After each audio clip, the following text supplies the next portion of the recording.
requires signature on invoice type orders in customer service. If you check this box, the system will pop up a signature block which requires a signature to go along with the invoice. Picking. Status to set when picking. Picking deals with having an order and items on the order are ready to be picked. In order for the warehouse staff to know what to pull from the shelves to ship, they print a pick ticket. Which status to set when picking should be selected. Orders have a whole list of statuses. The normal process: book an order, print a pick ticket, select it for billing, print the invoice, and post it. The system has the ability to do some more complicated processing. One is picked, one is confirmed picked. One way the print ticket is printed, and the person picking confirms when the ticket is picked. Once this is done, the status of the order changes to inform the system that the products have already been picked. The same thing goes with the printing of packaging slips and the process of shipping. A packaging slip can be printed to inform the system that the order is ready to pack. When using Confirm Ship, then a CSR could look at this order and confirm to the customer when the order will ship. If a BirdDog customer does not want to allow changes to be made after a certain point in the picking process, then that customer could choose Confirmed Pick, and a CSR would not be allowed into the system to change the order at all. If you want to lock the order down when it is printed, then set this function to Picked.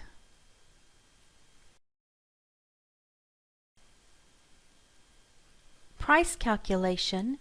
Price calculation governs how the system calculates price.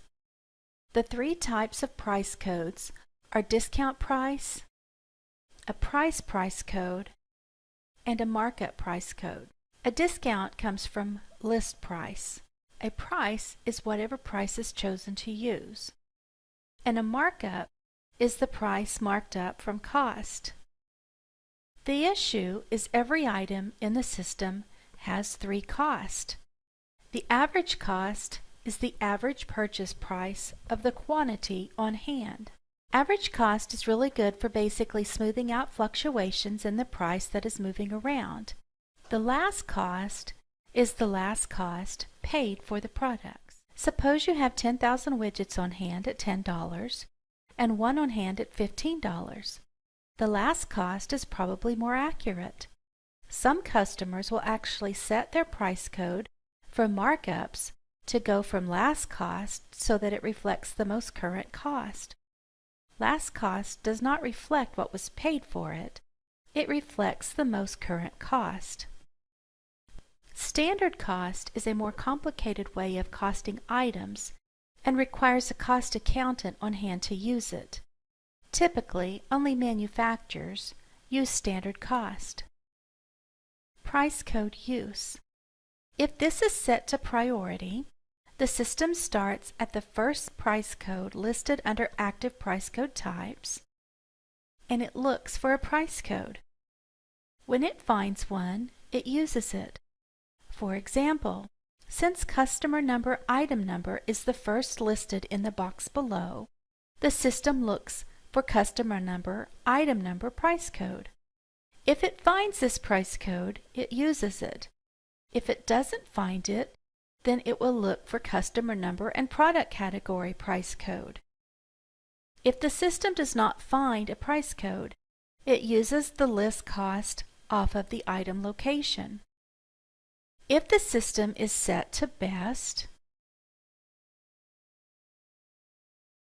the system actually looks at every price code and calculates the price using every price code, and it finds the cheapest one. This is quite a performance hit to your system and might be the reason your system runs slowly. The last is none, which tells the system to ignore price codes, and notice they've disappeared from even an option on our price calculation. BirdDog recommends that you use priority and that you set these in order of most specific to most general. customer number, and item number is absolutely the most specific. Available price code types. You can move the price codes from this field into the active price code types or vice versa in order to manage the list and set the order.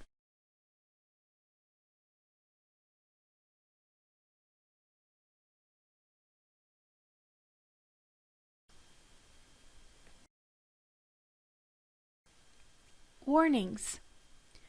Credit limit overrides. If a customer is over the credit limit, you can completely ignore it, or you can set a warning.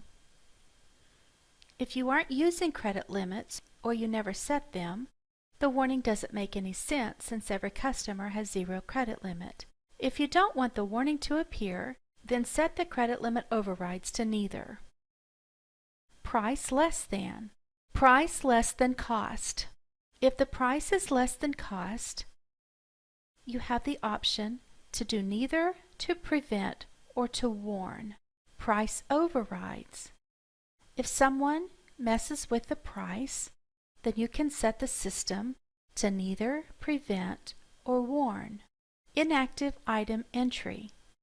If an item is set to active, you can see that in Warehouse Management, Items, Edit Items, and the activity code is active. There is a date when this item went active.